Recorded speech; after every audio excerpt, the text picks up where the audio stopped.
This episode is sponsored by Squarespace. I used Squarespace to build both Basics with Babish and BingingWithBabish.com. On the sites, you'll find recipes, equipment lists, other news, and updates. All beautifully designed, if I do say so myself. Get 10% off your first Squarespace order by visiting squarespace.com/babish.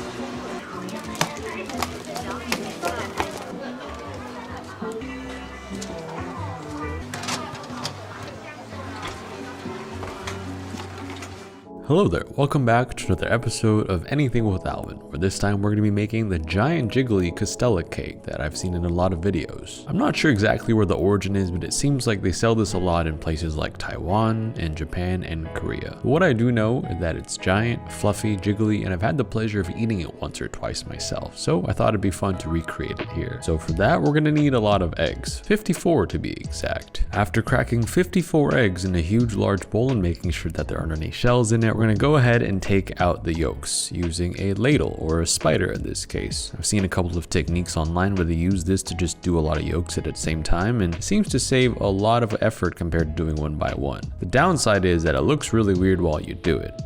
These egg yolks are nice and the egg whites are pretty fresh, so that means that they're on the thicker side, not easily passing through the little metal wires in this spider.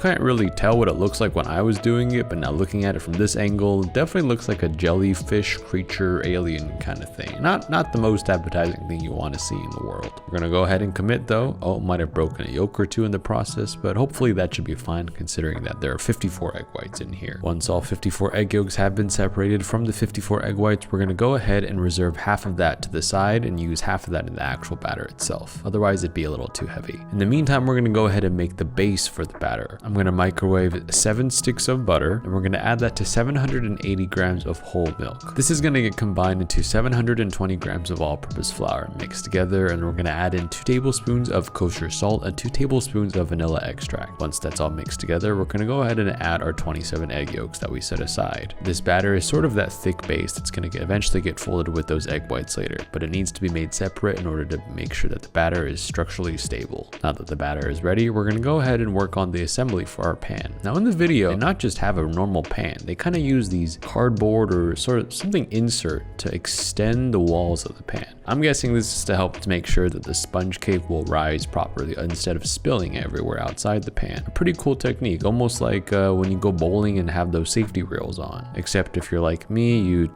turn those on anyways just to intentionally throw the ball against them so they can zigzag back and forth, but that's beside the point. Now that our hotel pan, which is about 4 inches deep, has been structurally reinforced, we're going to go ahead, set that aside, and work on the egg whites. Now we have a lot of egg whites. 54 is quite a lot, and it doesn't really fit into one stand mixer, so we're going to split it up into 2 stand mixers and go ahead and whip those. A total of 780 grams of sugar goes in between both of these, and we're going to go ahead and whip these for about 5 minutes until they become soft fluffy peaks. Upon further investigation, we are not getting soft fluffy peaks. I may have broken a little more than 1 egg yolk, and even though in my head that wouldn't interfere with the sort of whipping up into meringue, it seems like it has here. So we have 54 egg whites and a lot of sugar that is just kind of sitting there, not fully inflated and not fully deflated, and I don't really want to waste these. So I got to thinking, if you really think about it, we have a leavener and we have sugar. The only thing that we need to add to make this into cake is a fat, a flour, and a flavoring. So that's what we're going to go ahead and do. Cocoa powder, flour, and melted butter into this and hopefully make a simple chocolate cake. What are the measurements? I have no idea. We did this on the fly and I wanted to see if I could just do this by feel. Now, me making this cake is equivalent to someone trying to make a stir fry where they just add in stuff a la minute and just kind of see if it needs more. No measurements, no weighing, just kind of eyeballing and doing things by feel, which is exactly the opposite of what people say baking is. Let's add a little bit of salt and vanilla just for flavor as well. Once our chocolate cake batter has gotten to a consistency that looks like chocolate cake batter, we're going to go ahead and pour this into a large round baking pan lined with parchment. And because this is a chocolate cake, we found some leftover chocolate upstairs. I'm just going to cut it up in a little shards cards, and we're gonna throw that on top along with a sprinkle of nice Maldon salt before baking. 350 degrees for how long? Who knows? Until it's ready, I guess. I didn't really time this one. This is again all just by feel and by look. Okay, while that goes on, we're gonna go ahead and restart this one more time. This time we're cracking 54 eggs, but this time with the help of Rachel and using our hands to separate the yolks apart from the whites instead of using a ladle. That way we can ensure that if there's any breakage, we dispose of that immediately. We're gonna crack these egg whites directly into the KitchenAid mixer so that by the time we're done, we're ready to whip these things. Thank you, Rachel, for your help. That saved me 50% the time. Adding the same amount of sugar as before, these are definitely whipping up a lot better. Soft white peaks, not stiff peaks, but soft peaks. If they go stiff, that can usually separate later in the batter, and we don't really want that. Now that our giant fluffy clouds of meringue have been made, we're gonna go ahead and take about a third of what we've made and sacrifice that into our thick egg yolk butter based batter that we made earlier. This is to ensure that when we fold it in, there's less of a difference in volume. Once the sacrifice has been made, we're gonna go ahead and dump this batter into a huge mixing bowl and fold in the rest of the meringue from those mixing bowls, this time using our hands, which are covered in gloves. And I can't really say I've been able to have the fortune of touching a cloud before in real life, but I would like to think that this is basically the same thing. Very fun, because honestly I don't really think there's a spoon big enough to mix all of this, and fold this gently without deflating it. Once the batter is ready, we're going to go ahead and slowly pour that into our prepared hotel pan and bake this in an oven at about 350 degrees with a water bath underneath for about 1.5 hours. The water bath we read online is supposed to help with the volume increase and sort of steam and make this cake really giant and fluffy, so we're going to give that a shot. We now have a lot of time to kill and a lot of yolks to use up. 54 yolks to be exact. And what can you do with all of that? But I thought it would be fun to make some flan, or some version of it at least. We're gonna go ahead and take 6 cans each of condensed milk and evaporated milk and immersion blend that with our 54 egg yolks until we have a nice, smooth, silky, beautifully custardy mixture. Now sometimes flan can be made with whole eggs, but this time we only had egg yolks, which I think would make it a lot richer. Now that the egg mixture is done, we have to go ahead and make the caramel. Not super exact, like maybe 1 or 2 cups each of brown sugar and white sugar because we ran out of white sugar. We're just gonna let that slowly caramelize on the stove until it has become nice and deep brown. Almost burnt, but not quite there yet. We're gonna line the bottom of 2 circular cake pans with this caramel and set that in the freezer to quickly chill. And while that cools down in the freezer, our chocolate cake made with those failed egg whites is now ready to be taken out of the oven. I think this looks pretty good. The structure is there, it looks like cake. It's a little bit firm, but hey, if you cut it up and look at it, it looks like chocolate sponge cake. And it tastes like it too. Sure, it might not be the best chocolate cake in the world, but for using up leftover egg whites that might have ended up in the trash, I'd say this is a pretty big W. And just for the sake of turning this into even more delectable snacks, I'm gonna go ahead and cut these large cake pieces into smaller thin slices and caramelize them with a little bit of butter and brown sugar in a pan until they've coated the sides of the cake pieces evenly. Almost like a caramelized cake slice snack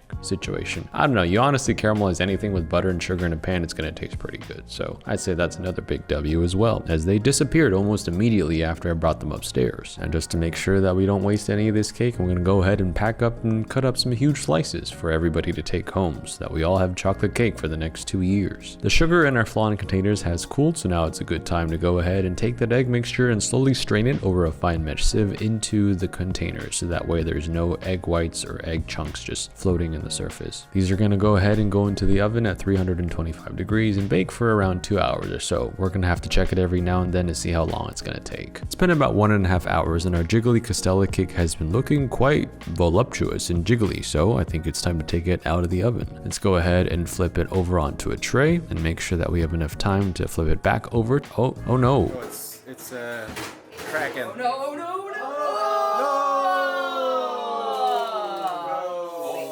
The cake is not finished baking quite yet.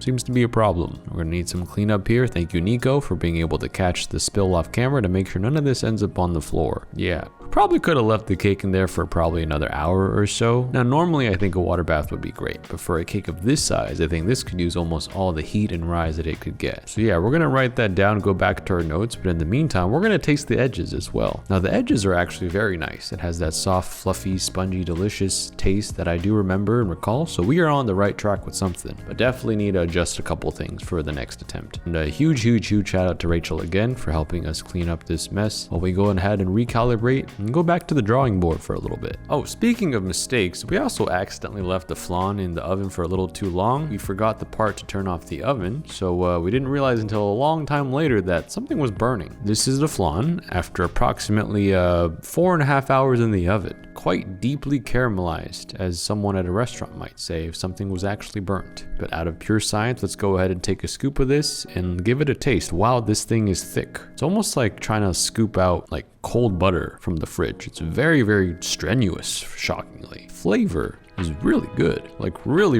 good. I had to almost stop myself from eating the rest of it. But back to the main cake at hand. We're gonna go ahead and remake the giant Jiggly Castella cake with the same techniques as before, but this time with a few adjustments. Now, in my personal experience, we should also half the amount of yolks used in this recipe. So initially we had 54 eggs, and now we use 27. I think in this time we only use 13 because that will also make the cake less dense and taste less eggy. We're gonna go ahead and swap half of the butter with oil, as we read online that using some of the oil instead of the butter can make it less dense and a little bit more fluffy and soft when it rises, and I think I agree with that. So instead of 27 spare egg yolks this time, we're gonna have 41. Perfect again to make flan. Another attempt at redemption. We're gonna go ahead and remake the flan with the exact same proportions and make sure to turn off the oven when it's done this time, because this time we're putting it in a water bath and carefully watching it the entire time. Now the batter for the giant jiggly cake remains the same as before. Take the egg whites, whip it with the sugar, fold it in with the base batter, and voila, we have the same exact batter as before. This is going to go into the same exact setup of the pan as we did prior, and this is going to go into the oven at 350 degrees with no water bath this time. We're going to let this thing bake for at least 2 hours, maybe 2.5. We're going to have to check it every 30 minutes to see how it's doing, but I definitely say we need to double the time from the previous bake. Hey, our flan looks pretty good after it comes out of the oven. Slight wobble in the middle. This thing does need to cool overnight, so unfortunately we're actually going to have to show you the result of this in the next video that we make. After 2 hours and 15 minutes of anxiously checking our giant jiggly cake in the oven, we've decided to call it ready this time. It's a lot taller than before. It's a lot more structurally stable, and it doesn't have that dangerously wobbly feeling like last time. So I feel pretty good about this. After peeling the parchment off, this does look pretty good. Actually, this looks very good. Now in the shops and in the videos, they tend to cut these into huge slices to be able to serve to you, because technically these are healthy. They're mostly egg whites, just a little bit of butter and a little bit of flour and sugar. Okay, maybe more than a little bit, but it looks healthy. We're gonna cut these into 6 huge rectangular servings and check out the wobble on this thing.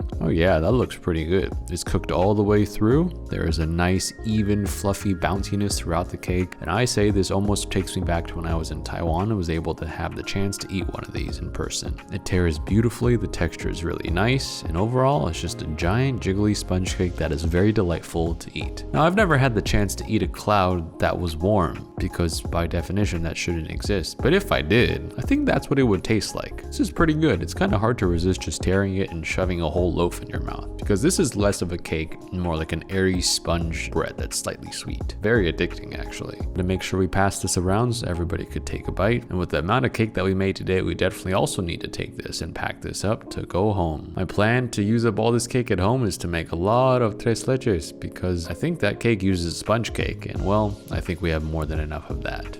Thanks again to Squarespace for sponsoring today's episode. They've been a great partner in supporting the Babish culinary universe and bringing my websites to life. From websites to online stores to domains and analytics, Squarespace is the all-in-one platform for you to build your online presence. They also have SEO tools so that your site is getting found and searched by more people more often. If you want to try it for yourself, you can start your free trial today by visiting squarespace.com/babish to get 10% off your first purchase.